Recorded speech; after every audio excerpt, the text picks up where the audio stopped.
Hello students, आज हम study करेंगे आइंस्टीन कोफिशिएंट्स के बारे में। तो स्टार्ट करते हैं। देखिए, आइंस्टीन ने 1916 में कहा था कि ये जो इलेक्ट्रोमैग्नेटिक रेडिएशन है ये मैटर के साथ तीन तरीके से इंटरेक्ट कर सकती हैं, यानी तीन प्रोसेसेस हैं जिनसे कोई ईएम रेडिएशन मैटर के साथ इंटरेक्ट करती है। तो इनमें फर्स्ट प्रोसेस तो है स्टिमुलेटेड एब्जॉर्प्शन, जिसे इंड्यूस एब्जॉर्प्शन भी कहा जाता है। सेकेंड है स्पॉन्टेनियस एमिशन और थर्ड है स्टिमुलेटेड एमिशन। ये तीनों ही प्रोसेस हमने प्रीवियस वीडियो लेक्चर में जब लेज़र के बारे में स्टडी किया था तब डिस्कस किए थे।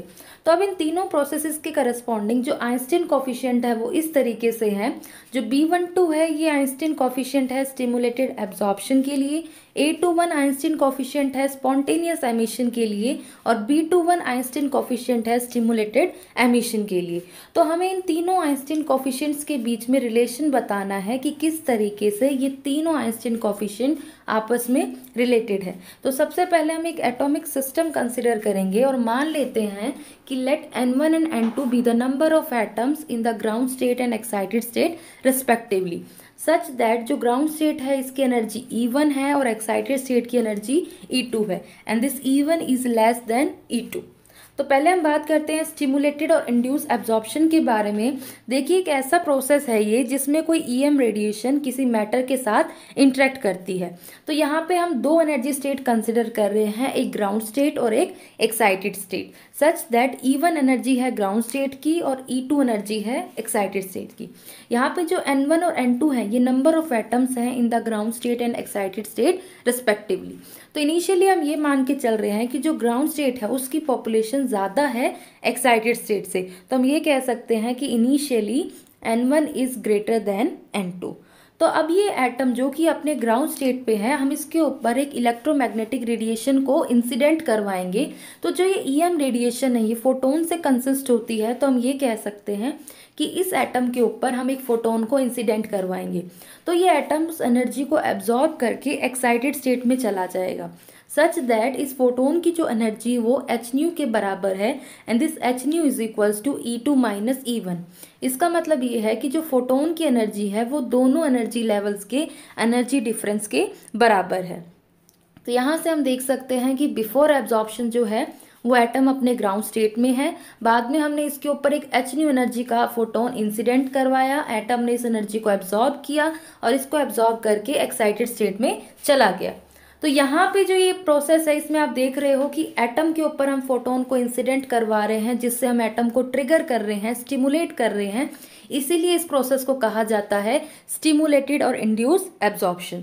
तो इस तरीके से आप दो केस देख सकते हैं, बिफोर एब्जॉर्प्शन एटम अपने ग्राउंड स्टेट में है और आफ्टर एब्जॉर्प्शन एटम अपने एक्साइटेड स्टेट में है। तो यहाँ पे अगर हम बात करें रेट ऑफ स्टिमुलेटेड एब्जॉर्प्शन की, यानी किस रेट से स्टिमुलेटेड एब्जॉर्प्शन हो रहा है, वो दो फैक्टर पे डिपेंड करेगा। एक तो ये डिपेंड करेगा number of atoms in the ground state, कि ग्राउंड स्टेट में कितने number of atoms initially present है, दैट इज एक तो ये N1 पे डिपेंड करेगा। और दूसरा ये डिपेंड करेगा जो इंसिडेंट रेडिएशन है इसकी एनर्जी डेंसिटी कितनी है। तो हम मान लेते हैं कि जो Eν है ये एनर्जी डेंसिटी है ऑफ द इंसिडेंट रेडिएशन, क्योंकि ये फ्रीक्वेंसी का फंक्शन है इसलिए हमने Eν लिखा है। तो यहाँ पे जो एनर्जी डेंसिटी है इसका मतलब ये है कि कितनी एनर्जी इंसिडेंट की है एटम पे per unit volume, that is energy incident on atom per unit volume is called as energy density. तो यहाँ से हम कह सकते हैं कि रेट ऑफ स्टिमुलेटेड और induce absorption depends on N1 and Eν, where N1 is the number of atoms in the ground state and Eν is the energy density of the incident radiation. तो इसके बारे में अगर हम read करें तो हम ये कह सकते हैं कि पहले एटम्स जो हैं वो ग्राउंड स्टेट में प्रेजेंट है और ग्राउंड स्टेट की एनर्जी E1 है। बाद में हमने उसके ऊपर एक फोटोन को इंसिडेंट किया सच दैट एटम उस एनर्जी को एब्जॉर्ब करता है और एब्जॉर्ब करके एक्साइटेड स्टेट में चला जाता है और एक्साइटेड स्टेट की एनर्जी E2 है। यहाँ जो फोटोन है इसकी एनर्जी hν है and hν is equals to E2 minus E1। So let Eν be the energy density of the incident radiation। जो इंसिडेंट रेडिएशन है उसकी एनर्जी डेंसिटी Eν है। तो यहाँ पे जो रेट ऑफ स्टिमुलेटेड और इंड्यूस एब्जॉर्प्शन होगा, जिसे हम RSTA से डिनोट कर रहे हैं, यहाँ पे ST का मतलब है स्टिमुलेटेड और कैपिटल A का मतलब है एब्जॉर्प्शन। तो ये rate of stimulated absorption directly proportional होगा एक तो number of atoms in the ground state के, जिसे हम N1 से डिनोट कर रहे हैं, और दूसरा ये प्रोपोर्शनल होगा energy density of incident radiation. यानी यहाँ से हम कह सकते हैं कि RSTA is proportional to N1 and RSTA is proportional to E nu. तो इन दोनों को अगर हम कंबाइन करेंगे तो यहाँ हम लिख सकते हैं कि rate of stimulated absorption is proportional to N1 into में ई न्यू। तो अगर हम इस प्रोपोर्शनलिटी के साइन को हटाएंगे तो यहाँ से हम लिख सकते हैं कि रेट ऑफ स्टिमुलेटेड एब्जॉर्प्शन जो है वो बराबर होगा B12 into N1 into E new. मान लेते हैं इक्वेशन नंबर फर्स्ट है। अब यहाँ पे जो B12 है ये कांस्टेंट ऑफ प्रोपोर्शनलिटी है, जिसे कहा जाता है Einstein coefficient for stimulated absorption from level 1 to level 2। देखिए आप यहाँ देख सकते हैं, यहाँ 1 2 लिखा है, इसका मतलब ट्रांजिशन लेवल 1 से लेवल 2 में हो रही है। दूसरा हम B12 को ये भी कह सकते हैं कि it is transition probability per unit time per unit energy density. तो यहाँ से हम देख सकते हैं कि एटम जो था वो पहले अपने ग्राउंड स्टेट में प्रेजेंट था, बाद में हमने इसके ऊपर बाहर से एनर्जी को इंसिडेंट करवाया और उस एनर्जी को एब्जॉर्ब करके एटम एक्साइटेड स्टेट में चला गया। पर ये हमेशा के लिए एक्साइटेड स्टेट में नहीं रह सकता, क्योंकि हम जानते हैं जो एक्साइटेड स्टेट है इसका लाइफ टाइम काफ़ी कम होता है, दैट इज 10⁻⁻⁸ सेकेंड। तो इतने टाइम के बाद वो दोबारा एक्साइटेड स्टेट से ग्राउंड स्टेट में ट्रांजिशन करेगा। तो ये दो तरीके से ग्राउंड स्टेट में आ सकता है, या तो ये अपने आप आ जाए या फिर हम बाहर से एनर्जी देके इसको ग्राउंड स्टेट में लेके आए। अगर ये अपने आप नीचे आ जाता है, ये अपने आप अगर ग्राउंड स्टेट में आ जाता है तो इस प्रोसेस को कहा जाता है स्पॉन्टेनियस एमिशन। और जब ये एक्साइटेड स्टेट से ग्राउंड स्टेट में ट्रांजिशन करेगा उस वक्त ये एक फोटोन को एमिट आउट करता है और इस फोटोन की एनर्जी होती है hν। ये एनर्जी बराबर होती है उस एनर्जी के जो उसने एब्जॉर्ब की थी जब वो ग्राउंड स्टेट से एक्साइटेड स्टेट में ट्रांजिशन कर रहा था, such that this hν is equals to E2 minus E1। यानी फोटोन की जो एनर्जी है वो बराबर होगी दोनों एनर्जी लेवल्स के एनर्जी डिफरेंस के। तो यहाँ से हम देख सकते हैं कि अगर हम बात करते हैं रेट ऑफ स्पॉन्टेनियस एमिशन की, यानी कितने रेट से एटम का ट्रांजिशन हो रहा है एक्साइटेड स्टेट से ग्राउंड स्टेट में, वो डिपेंड करता है कि एक्साइटेड स्टेट में कितने नंबर ऑफ एटम्स प्रेजेंट हैं। That is rate of spontaneous emission depends on N2। वो N2 क्या है यहाँ पे, number of atoms in the excited state.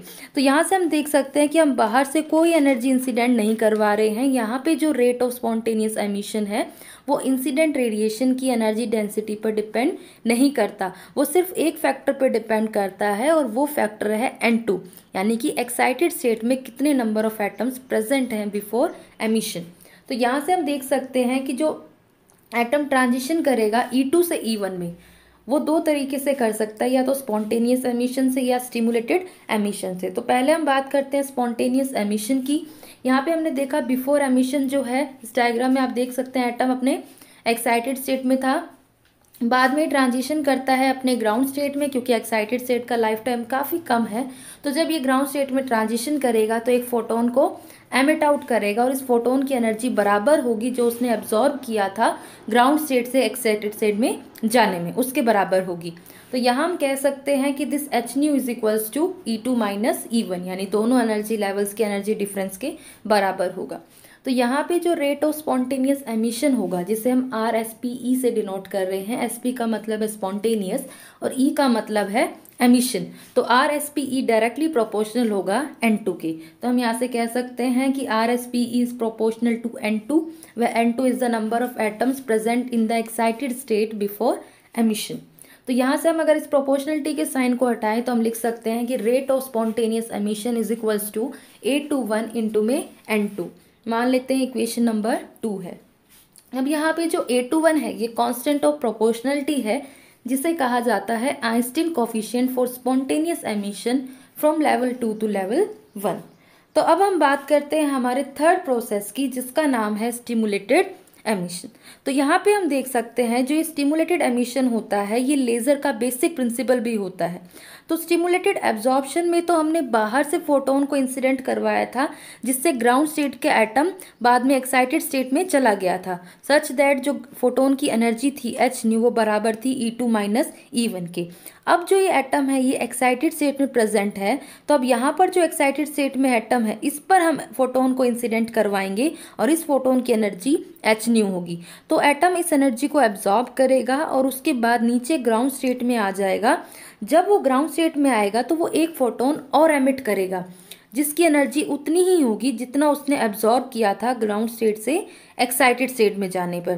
तो यहाँ हमें दो फोटोन्स मिलेंगे। एक फोटोन तो वो जो हमने इंसिडेंट करवाया है इस एटम पे, जो कि अपने एक्साइटेड स्टेट में था, और सेकंड हमें वो मिलेगा जो एक्साइटेड स्टेट से ग्राउंड स्टेट में आने पर एटम ट्रांजिशन करता है, उस वक्त जो एमिट होता है। तो यहाँ हमें दो फोटोन मिलेंगे और ये जो दोनों फोटोन होंगे इनका फेज, इनकी फ्रीक्वेंसी, इनका एम्पलीट्यूड, इनका स्टेट ऑफ पोलराइजेशन सब सेम होगा। तो ये जो फोटोन है फिर बाद में इन्हीं से हमें लेज़र लाइट भी मिलती है। तो यहाँ हम इस डायग्राम में देख सकते हैं कि एटम जो है वो अपने एक्साइटेड स्टेट में प्रेजेंट है, बाद में हमने इसके ऊपर एक एच न्यू एनर्जी का फोटोन इंसिडेंट किया, एटम ने इस एनर्जी को एब्जॉर्ब किया और ये ग्राउंड स्टेट में ट्रांजिशन करता है। जब ये ग्राउंड स्टेट में ट्रांजिशन करता है तो ये एक फोटोन और एमिट आउट करता है। तो इस तरीके से दो फोटोन हमारे पास हो जाते हैं, एक जो हमने इंसिडेंट किया है और दूसरा जो यहाँ एमिट आउट हुआ है। दोनों ही एनर्जी एच न्यू के है, तो यहाँ हम कह सकते हैं 2 एच न्यू एनर्जी के फोटोन एमिट होंगे, या आप कह सकते हो 2 फोटोन एमिट होंगे। तो इस तरीके से बिफोर एमिशन और आफ्टर एमिशन के केसेस हम देख सकते हैं। तो यहाँ पे जो रेट ऑफ स्टिमुलेटेड एमिशन है वो 2 फैक्टर पे डिपेंड करता है। एक तो ये डिपेंड करता है number of atoms in the excited state before emission, यानी कितने number of atoms excited state में प्रेजेंट थे एमिशन से पहले, और दूसरा ये डिपेंड करता है कि कितनी एनर्जी डेंसिटी की रेडिएशन हमने इंसिडेंट की है इस एटम पर जो कि अपने एक्साइटेड स्टेट में प्रेजेंट था। तो अब हम यहाँ से कह सकते हैं कि जो रेट ऑफ स्टिमुलेटेड एमिशन है इसको हम डिनोट कर रहे हैं RST से, वेर ST डिनोट कर रहा है स्टिमुलेटेड को और E का मतलब है एमिशन।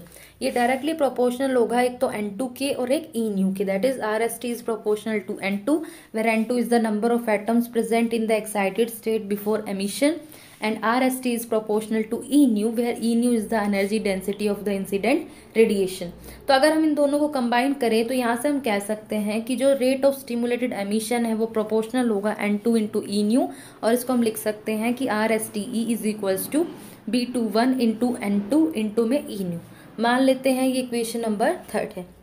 यहाँ पे जो B21 है ये कांस्टेंट ऑफ प्रोपोर्शनलिटी है, जिसे हम कह सकते हैं Einstein coefficient for the transition from level 2 to level 1। यहाँ आप देख सकते हैं 2-1 लिखा है, इट मीन्स ट्रांजिशन लेवल 2 से लेवल 1 में हो रही है।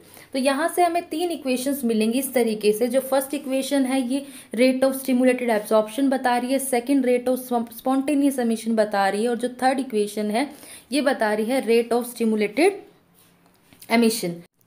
तो यहाँ से हम कह सकते हैं कि अगर एटम ग्राउंड स्टेट में है तो उसे हम एक्साइटेड स्टेट में स्टिमुलेटेड एब्जॉर्प्शन की हेल्प से भेज सकते हैं, और जब इलेक्ट्रॉन ट्रांजिशन करता है एक्साइटेड स्टेट से ग्राउंड स्टेट में तो वो 2 तरीके से ट्रांजिशन कर सकता है। पहला तो है स्पॉन्टेनियस एमिशन से, जिसमें वो अपने आप ग्राउंड स्टेट में आता है, और दूसरा वो कर सकता है स्टिमुलेटेड एमिशन से। यहाँ हम एक्साइटेड स्टेट में जो एटम है उसके ऊपर बाहर से एनर्जी इंसिडेंट करवाते हैं और उसे ग्राउंड स्टेट में लेके आते हैं। तो अब अगर हम बात करें थर्मल इक्विलिब्रियम की, देखिए थर्मल इक्विलिब्रियम का मतलब है कि rate of going from ground state to excited state, that is by stimulated absorption, is equal to the sum of rate of going from excited state to ground state by both stimulated absorption and spontaneous emission. या आप ये कह सकते हो कि जो जाने का रेट है, यानी ग्राउंड स्टेट से एक्साइटेड स्टेट में जाने का जो रेट है वो नीचे आने वाले दोनों रेट के सम के बराबर है। तो यहाँ से हम कह सकते हैं कि rate of stimulated absorption that is RSTA is equals to sum of rate of spontaneous emission and stimulated emission. RSTA is equals to RSPE plus में RSTE। मान लेते हैं इक्वेशन नंबर 4 है। तो यहाँ से हमें 4 इक्वेशन मिल गई, फर्स्ट सेकंड थर्ड तो ये 3 है और फोर्थ हमारी ये है।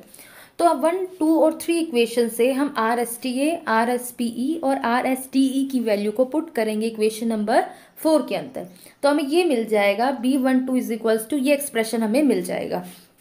तो यहाँ से हम ये वाले टर्म को लेफ्ट हैंड साइड लेके आएंगे तो हमें मिलेगा B12 into N1 E nu minus B21 into N2, E nu is equals to A21 into N2।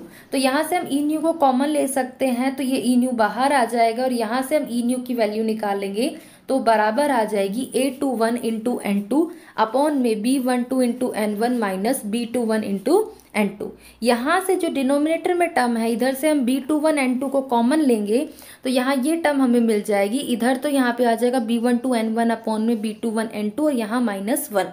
तो इसे हम लिख सकते हैं N2 से N2 कैंसिल हो जाएगा तो ये हमें ई न्यू की वैल्यू मिल जाएगी। तो यहाँ से हम ये कह सकते हैं कि जो एनर्जी डेंसिटी है ई न्यू, इसकी वैल्यू हमें ये मिल जाती है और इसे मान लेते हैं equation number 5। Now according to Maxwell Boltzmann distribution, देखिए मैक्सवेल बोल्ट्जमैन डिस्ट्रीब्यूशन लॉ जो है ये बताता है ratio of number of atoms in ground state to the number of atoms in excited state, यानी ये बताता है N1/N2, इस रेशियो को ये बताता है जो कि डिपेंड करता है एनर्जी स्टेट की एनर्जी पे। तो यहाँ से हम कह सकते हैं कि N1 अपॉन में N2 is equals to e⁻² minus E1 upon में kBT। तो ये अकॉर्डिंग टू है Maxwell Boltzmann distribution law where kB is the Boltzmann constant. तो यहाँ से हमने देखा जो E2 माइनस E1 है ये hν के बराबर है, where hν is the energy of the absorbed और एमिटेड फोटोन। तो यहाँ पुट करेंगे तो N1/N2 की वैल्यू हमें मिल जाएगी e⁻hν अपॉन में kBT। मान लेते हैं इक्वेशन नंबर 6 है।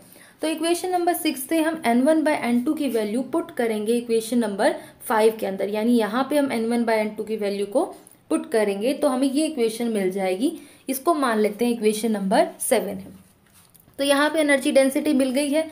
तो अब हम ये देख सकते हैं कि according to Planck's radiation law, Planck radiation law ये कहता है कि जो एनर्जी डेंसिटी होती है ई न्यू ये बराबर होती है E nu is equals to 8πhν³ upon में c³ इंटू 1 अपॉन में e⁻hν अपॉन में kBT माइनस 1। तो यहाँ से हमें ये वैल्यू मिल जाएगी। इसको मान लेते हैं इक्वेशन नंबर 8। और अगर अब हम कंपेयर करेंगे इक्वेशन नंबर 7 और इक्वेशन नंबर 8 को, 7 भी हमें एनर्जी डेंसिटी बता रही है और 8 भी हमें एनर्जी डेंसिटी बता रही है। तो जब दोनों को हम कंपेयर करेंगे तो यहाँ से हम देख सकते हैं कि एक तो A21/B21 जो है इसकी वैल्यू क्या होगी 8πhν³ अपॉन c³, और सेकेंडली जो इसका कॉफिशिएंट है e⁻hν अपॉन kBT का वो यहाँ पे 1 है। तो हम यहाँ से कह सकते हैं on comparing equation number 7 and equation 8 we get A21 upon B21 is equals to 8πhν³ upon में c³, where A21 is the rate of spontaneous emission and B21 is the rate of stimulated emission। और second हम ये कह सकते हैं कि B12 upon में B21 is equals to 1। This implies B12 is equals to B21, यानी rate of stimulated absorption from lower state to higher state is equal to the rate of stimulated emission from excited state to ground state। तो यहाँ में जो quantities मिली हैं A21, B12, B21 इन्हें कहा जाता है आइंस्टीन कोफिशिएंट। और ये जो दो इक्वेशन है इक्वेशन 9 और इक्वेशन 10 ये हमें इन आइंस्टीन कोफिशिएंट्स के बीच में रिलेशन बताते हैं। तो इस तरीके से हम देख सकते हैं कि आइंस्टीन कोफिशिएंट किस तरीके से रिलेटेड है।